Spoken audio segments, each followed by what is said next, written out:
मेळघाट परिसरातील आदिवासी आणि स्थानिक नागरिकांच्या धार्मिक परंपरेचा अविभाज्य भाग असलेल्या काही प्रमुख देवस्थानांवर वनविभागामार्फत घालण्यात आलेली बंदी हटवून ती दर्शनासाठी खुली करण्यात यावीत अशी मागणी मागील काही दिवसांपासून जोर धरत होती।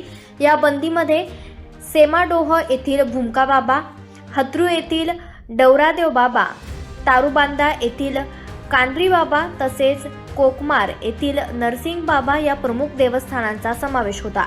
ही सर्व देवस्थानं स्थानिकांच्या श्रद्धा, आस्था आणि सांस्कृतिक परंपरेशी घट्ट जोडलेली असल्यानं बंदीमुळे नागरिकांमध्ये तीव्र नाराजी निर्माण झाली होती। या गंभीर बाबी संदर्भात अमरावतीचे खासदार बळवंत वानखेडे यांनी संसदेत आवाज उठवून वनविभागानं केलेली बंदी ही मोकळी करून देण्यात यावी अशी मागणी केली होती। खासदार बळवंत वानखेडे यांनी संसदेत उठवलेल्या आवाजानंतर अखेर वनविभागानं आदिवासी बांधवांना दर्शनासाठी केलेली बंदी उठवलेली आहे।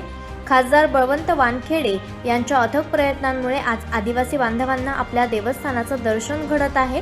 श्रद्धेचे स्थान मोकळे करून दिल्यानंतर आदिवासी बांधवांनी खासदार बळवंत वानखेडे यांचे आभार मानले।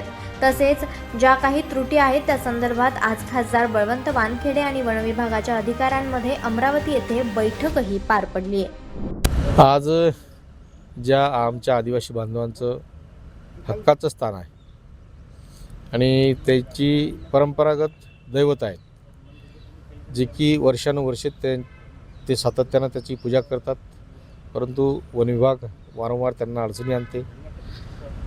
ते या ठिकाणचे मालक असल्यानंतर त्यांच्या देवतांना पूजण्याची त्यांना अडचण आणत असल्यामुळे आज मी यापूर्वी संसदेमध्ये तो प्रश्न मांडला होता।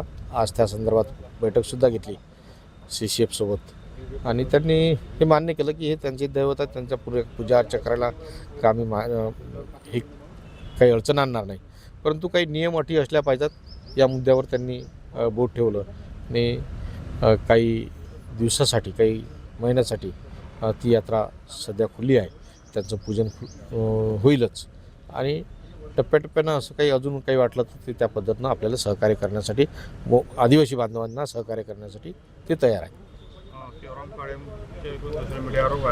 नाही, आता ते कसं आहे की मी असं काही बोलणार नाही, परंतु मी मुद्दा संसदेत उचलल्यानंतर 2 दिवसांनी 3 दिवसानंतर ते जर काही बोलत असतील आणि म्हणत असतील मी केलं, हे केलं, ते तर आता ते त्यांची नासमजपणा आहे, याच्यापेक्षा तर काही जास्त बोलणार नाही।